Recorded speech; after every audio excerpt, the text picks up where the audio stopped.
I'd like to introduce you to our presenter today. Tiffany Melvin is the president of NASCO, which stands for the North American Strategy for Competitiveness. Scarborough has been a member of NASCO for several years, and I encourage those on the call today to join and follow and become members, because together we can strengthen trade between not only our three countries, but leverage our trade globally as a continent. And anyways, I'm going to go ahead and turn it over to Tiffany so that she can tell you a little bit more about NASCO, the great things she's doing there, the partnerships that are included, and then we will open it up to question and answers after a brief introduction by Tiffany. Take it away, Tiffany. Thanks so much, Kevin. Okay, so I'm Tiffany Melvin, president of NASCO. I'm super excited to be here today. I've got to admit that I normally speak in front of people and not staring at my computer screen with my own presentation on it. So I'm used to being able to read my audience and see what's exciting you, what's boring you to death, and move through things quickly if I think you're bored or whatnot. So I guess you guys are just going to get it all today, and hopefully we'll leave time for questions when it's all finished. But so NASCO, we've been around for 23 years now. I know that some of you on the webinar may be very familiar with us, and some of you might be hearing about us for the first time, and so wondering, 23 years, I've never heard of you.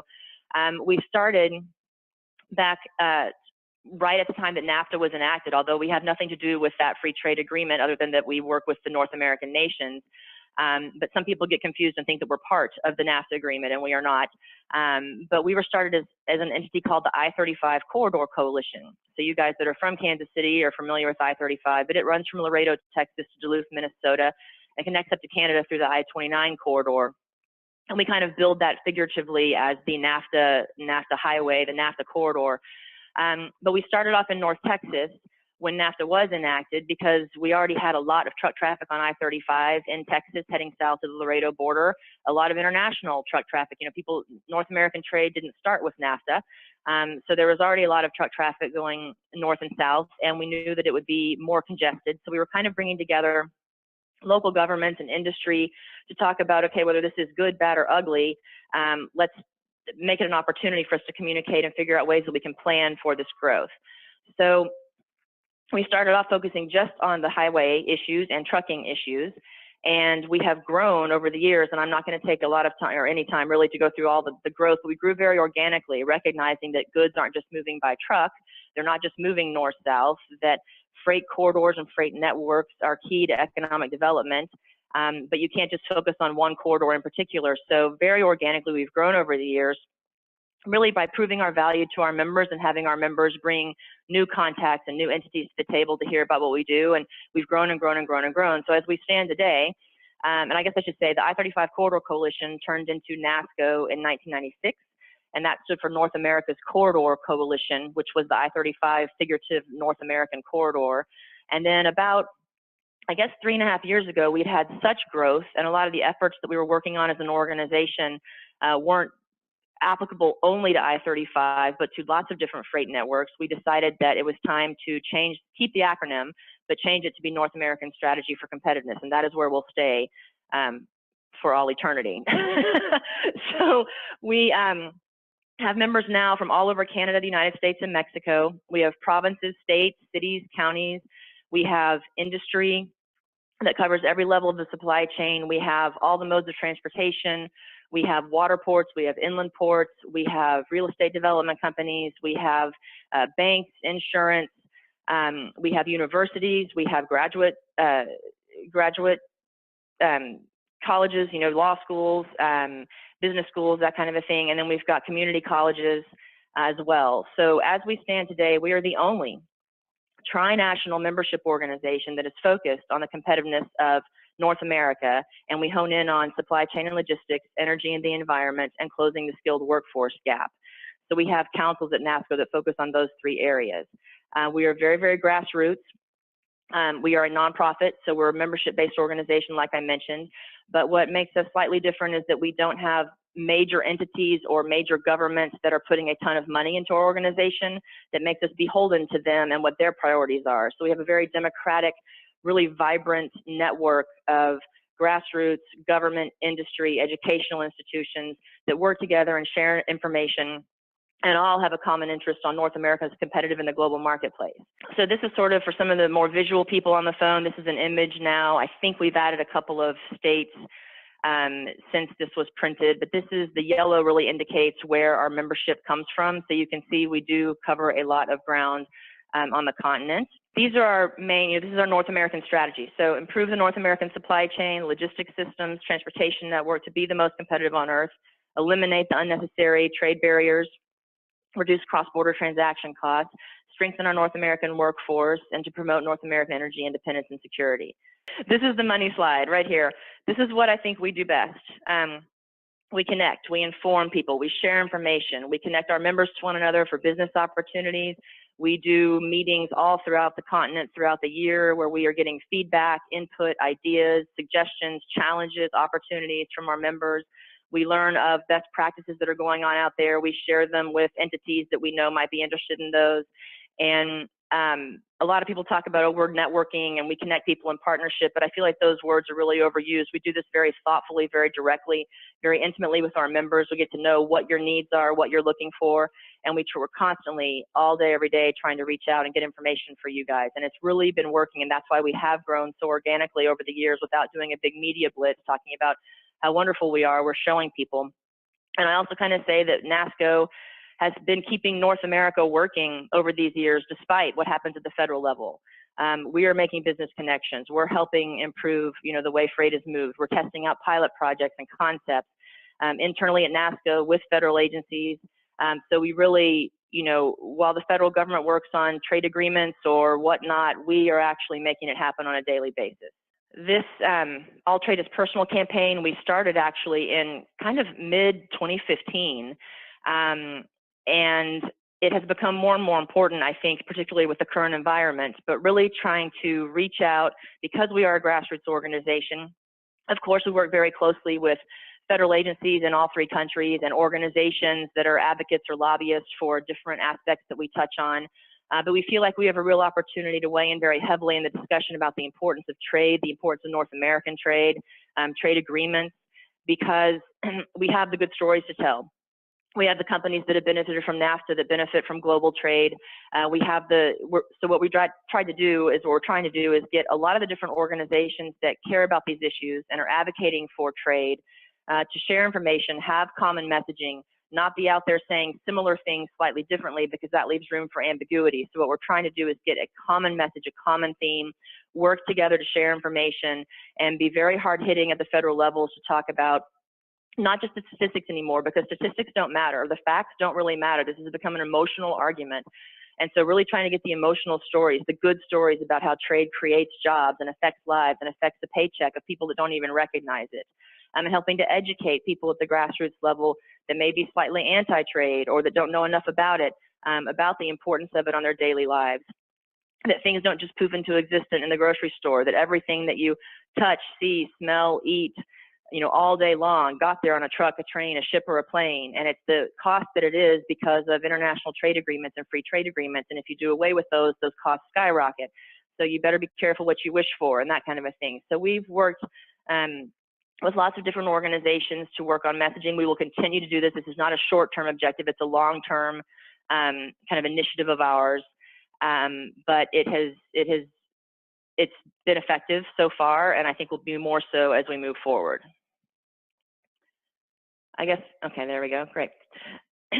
So in our three different focus areas, we have a lot of different initiatives that we work on. I'm not going into super detail on all of them because it would take 4 or 5 hours to get through it all. But related to supply chain logistics, innovation and technology, I sit on the U.S. Department of Commerce Advisory Council for Supply Chain Competitiveness. Excuse me.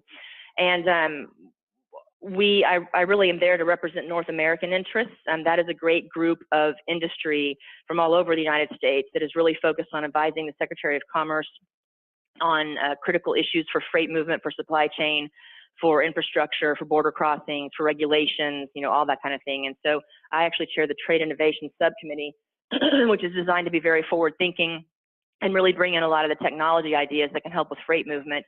And so one of the big focus areas of our committee and of NASCO has been the single window. And I know a lot of you on the phone are aware of what the single window is. I'm sorry, I'm in Dallas, Texas, and we've got a little bit of mountain cedar in the air, and I'm allergic to it, so bear with me.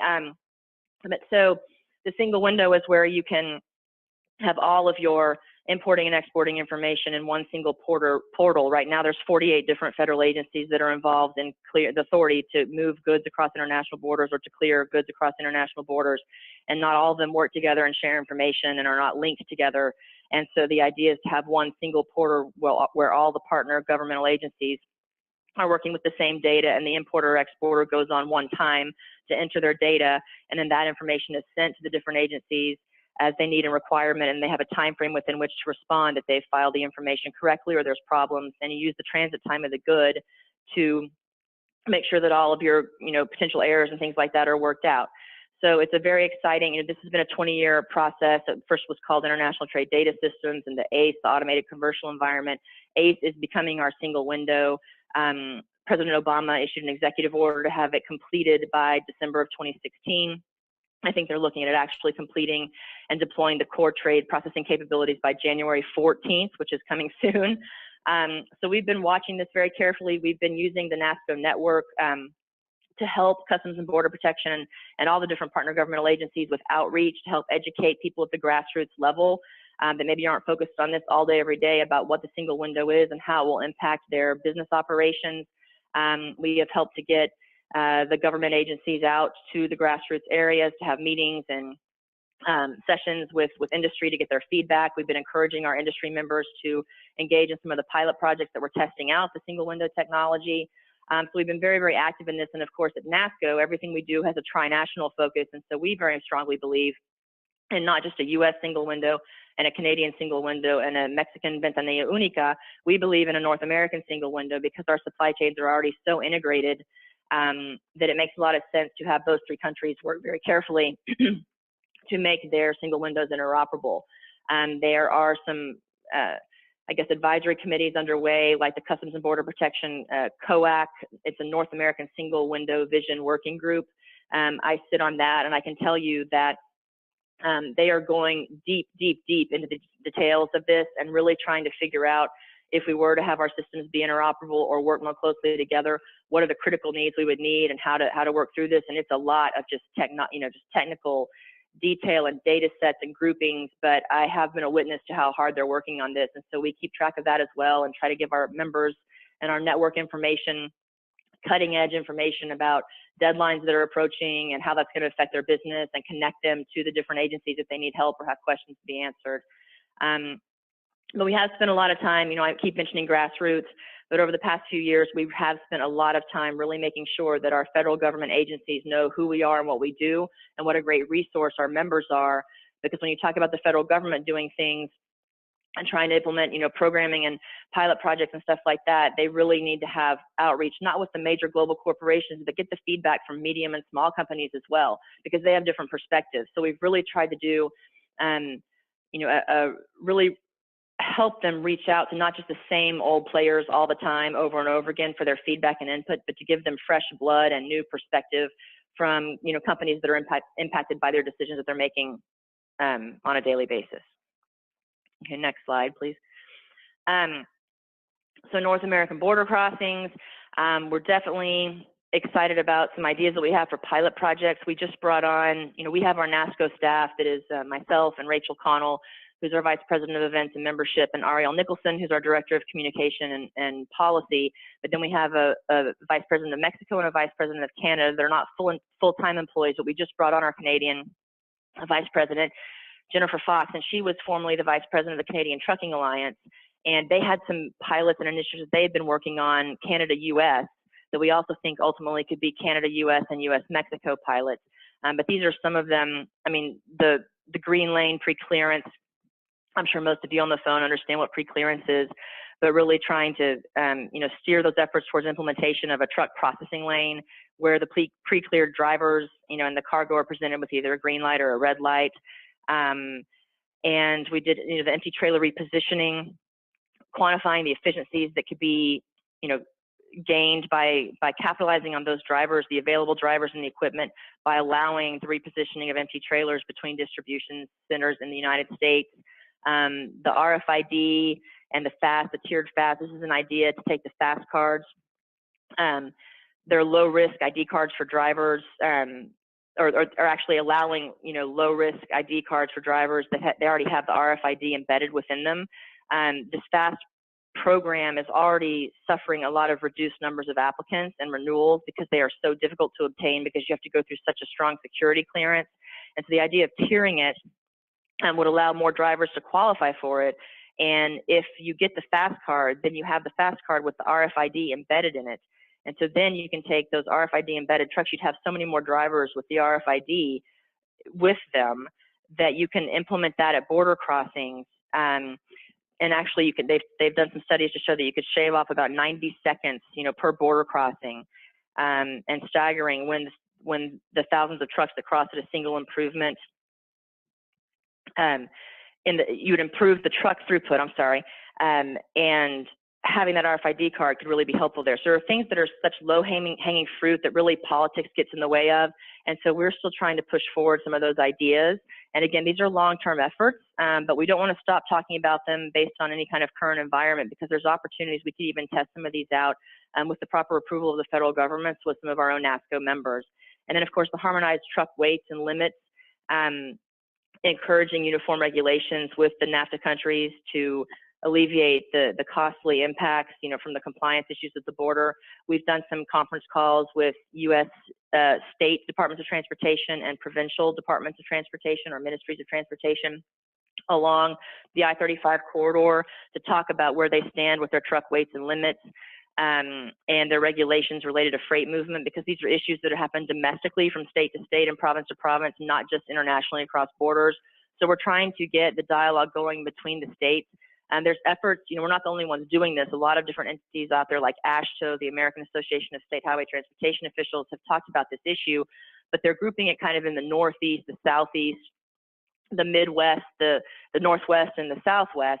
And when you talk about freight corridors that might be going, so they're trying to get those different entities to work together on harmonizing their regulations. But then when you talk about long haul trucks that might be moving through 2 or more of those areas, if they don't have the same areas, then that's not efficient. So we're trying to get this done along freight corridors, and not so much by the area of the country you're in, but by where the freight is moving, so that it's more effective.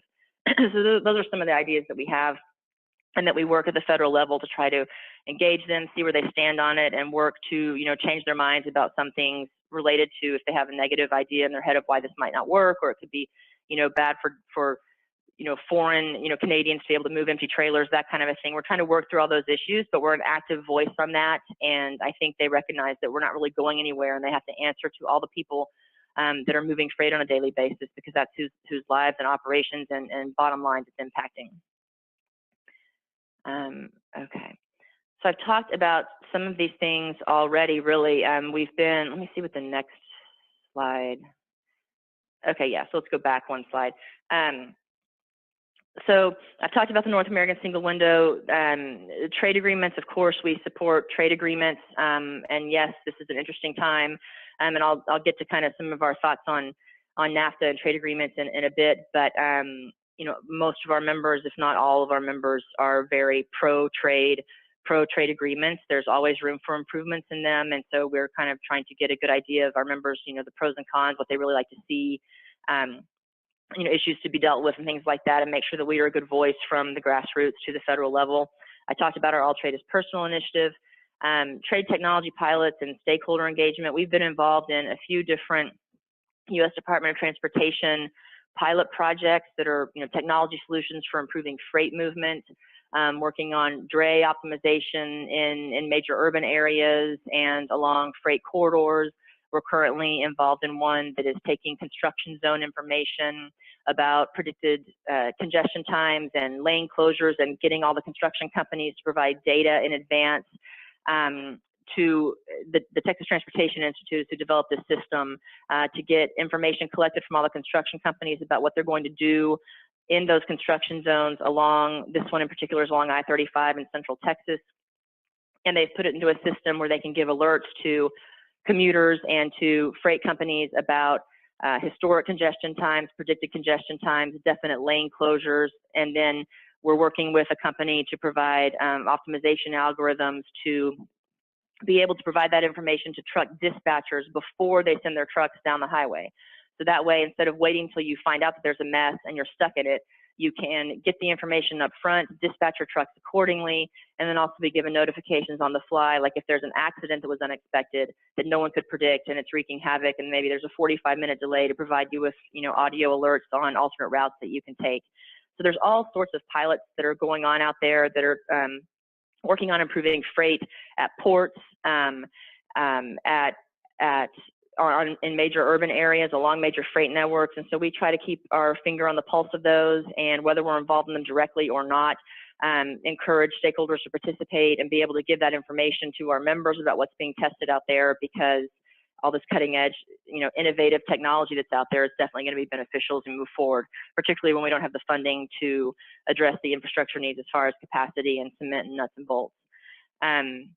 Of course, we're always advocating for more freight funding, and we partner with different organizations that are in DC on the ground doing this on a constant basis to get dedicated freight funding and to make sure that,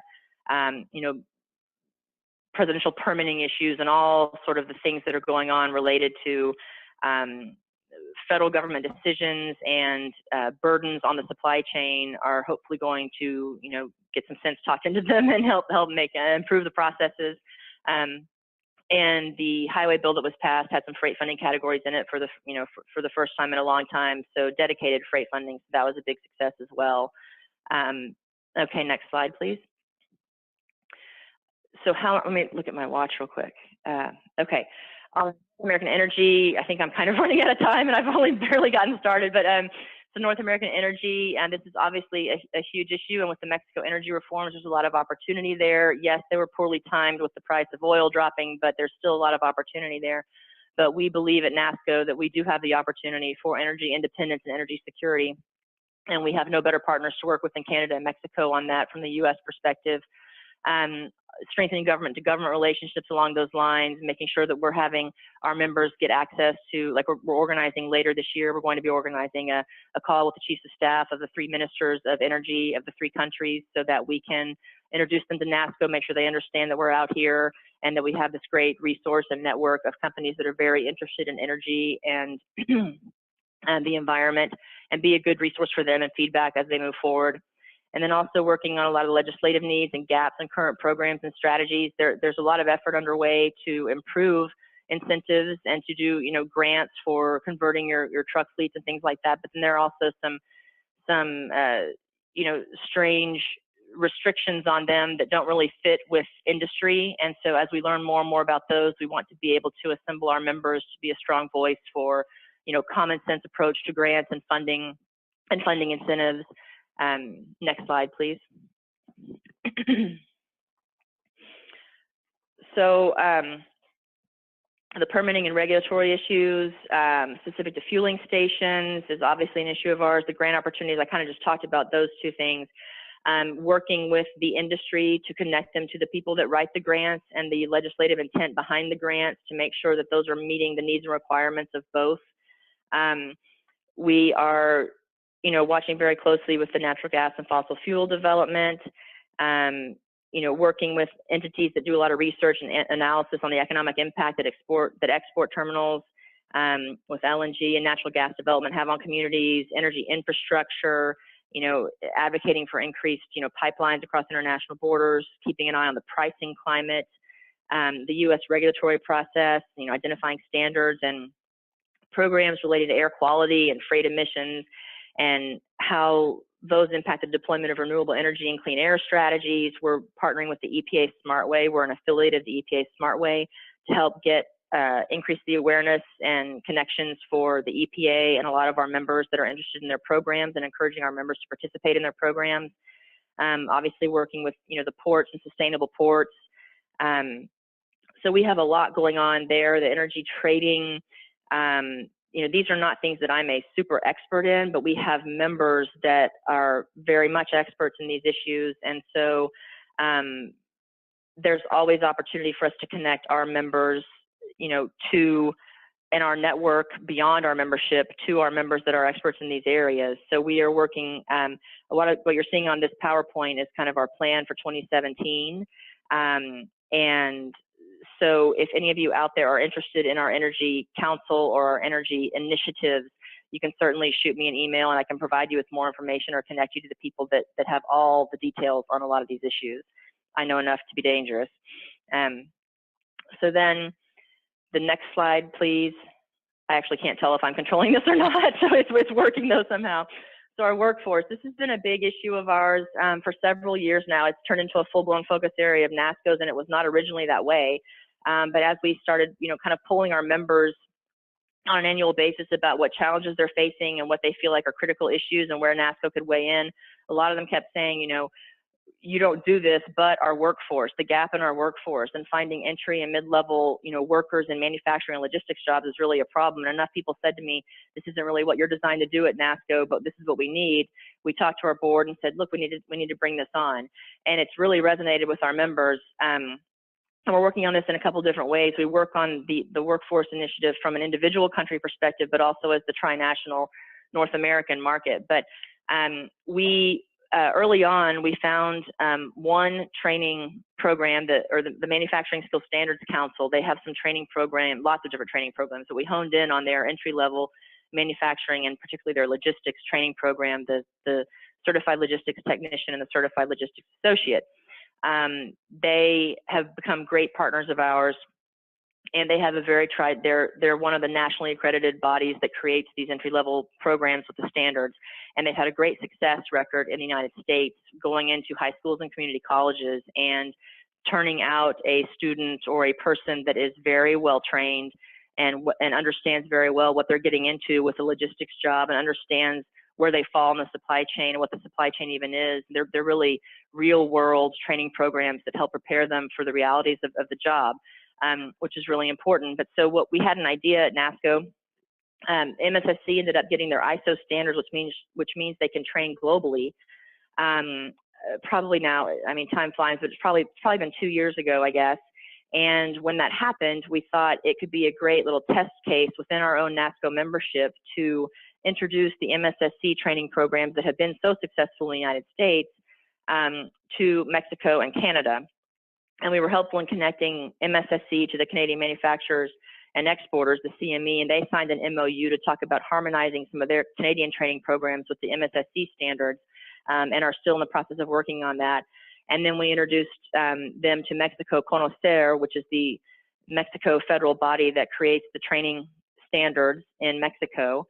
And we did a small-scale pilot project where MSSC covered the cost of it, but they trained a few Mexican, a few U.S., and almost a Canadian, a few employees in Canada in the same training program. And we did that to show that you could lay the foundation for a North American,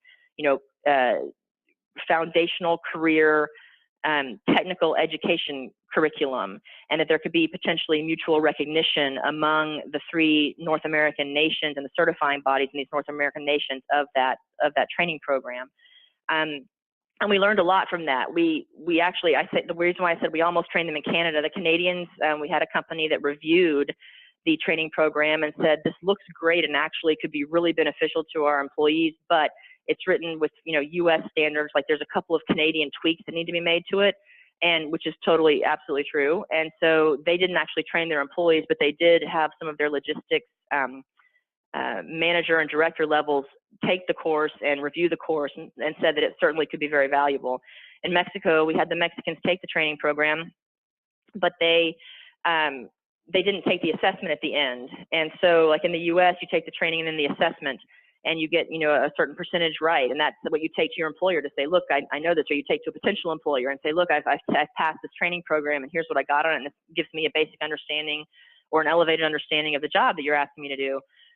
In Mexico, so we questioned for a few months, why haven't you taken the test? And then we became aware that in Mexico, they said that the employees didn't want to take the test. They loved the training, thought it was very valuable, benefited from it, but they didn't want to take the test because if they didn't do well, they didn't want their employer to fire them or demote them. And then the employers actually didn't want them to take the test either because they were afraid that if they did well, they might come to them and say, look, I need a raise or something. So they valued the training, but they didn't actually put so much value on the actual taking of the test at the end. And so we had all this different, information out there. And so we took a step back and realized, okay, and we weren't just pushing MSSC. There are lots of training courses I think that you could do this with on a North American basis, but it was just our first test.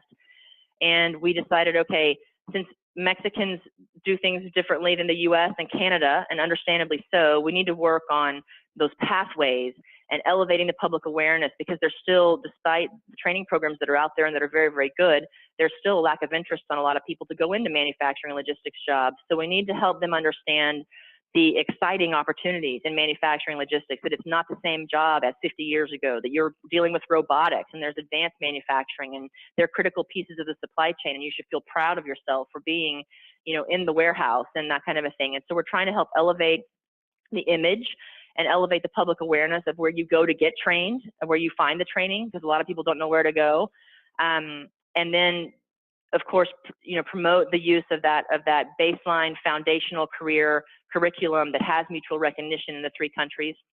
And that's for portable credentials, that if you're trained in one country and you move to another, your credentials still have value and merit, but also even if you go from job to job in your own country. So if you leave one job but go to another, you at least have some sort of proof that you have this basic understanding or an elevated understanding at whatever level it is that you've passed, and that you don't have a new company say, well, so you worked at XYZ company, well, we're ABC company, so we don't care what you know, you'll have to start from the bottom or something. So good opportunities for career development.